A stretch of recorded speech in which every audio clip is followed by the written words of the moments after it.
G'day, this is Simon from the Bracketeer back at South OC Cars and Coffee. I'm with Grant, who has our car of the week. What is it, Grant? It's a 1963 Studebaker Avanti. And it is not your average, ordinary, stock standard Studebaker. You wait till you see this thing. Let's swing the camera around and have a look.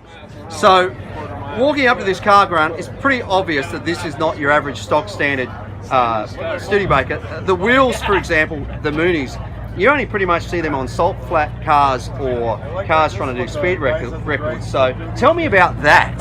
I saw a number on the windshield that said 199.8 mile an hour or something. That's correct. That was at 5,500 feet up in just out of Denver, Colorado last month. Let's walk up and have a look at the car.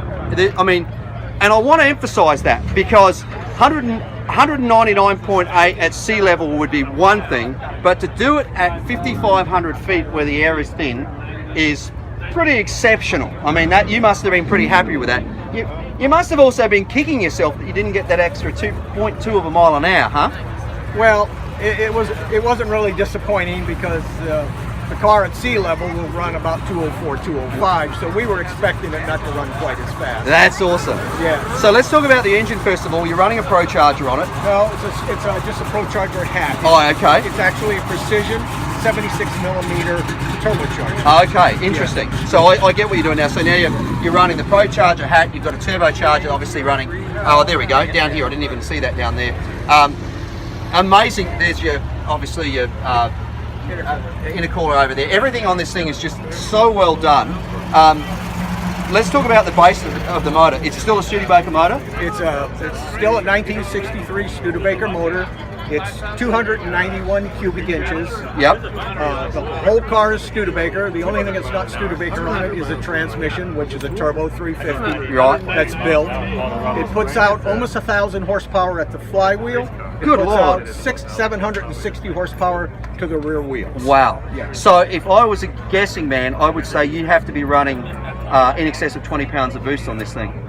We normally run at sea level about 25. Right. When we took it up to Denver, we popped it up to 27. Yeah, that's a lot of. For anybody who doesn't understand any sort of forced induction, most of your average street cars that are running superchargers would be running sort of 7 or 8 pounds of boost. My Camaro, for instance, is running 12.7, which is sort of pretty standard for cars that are in that sort of 800-900 horsepower mark. To run this amount of boost is crazy, and that's how you get 1,000 horsepower out of a relatively small engine. Correct. So that is amazing to see that. Just looking through this thing, I mean, one of the things that makes this car actually a great car for these speed records is it is actually pretty aerodynamic. It's very aerodynamic. In fact, we have done no aerodynamics to it at all, except for the moon disc. That's you know, just amazing that it's. I mean, look at this thing, and it really looks space age for a car of its era, and you don't see many of these around anyway, of the Avanti. So to see this one come in, let's have a look inside the thing. Obviously you've got a Wilwood brake booster there, and the nice thing I noticed, you're not relying on vacuum for your brakes. You're actually obviously running a brake booster that's mechanical, well, effectively powered boosted with electric, correct? Correct. Yep. And as we look in here, that is a chiller, obviously. That's that's for water and ice. That's obviously to keep your air intake temperatures down lower. Correct. That's the intercooler. Yep. And then a decent tack up in there, autometer tack in there with a shift light as well. B&M shifter down in there, which is really cool. It's just such a well set up car. Big roll cage, fire suppression system. The ability to be able to tune the car in the car over here. Obviously, you've got the ability to change some of your settings on the car. Right. And then down the back, you've got your fuel cell sitting in here, your battery, and then the really important methanol injection. Yeah. Yep. And then this is the really important thing. This is the stop fast button. We have to use that to stop. Yeah, absolutely. Yeah. And a lot of people don't realise this. When you're running those sort of speeds over those short distances, a parachute is the safest way to stop, because quite often, and I know a guy who did this in his Camaro that was like 1,800 wheel horsepower, and he was doing a half-mile drag, and he got to 190 something mile an hour, and he touched the brakes. One of the brakes locked up, and he ends up flipping the thing 7 times at that sort of speed. Not the best thing to do.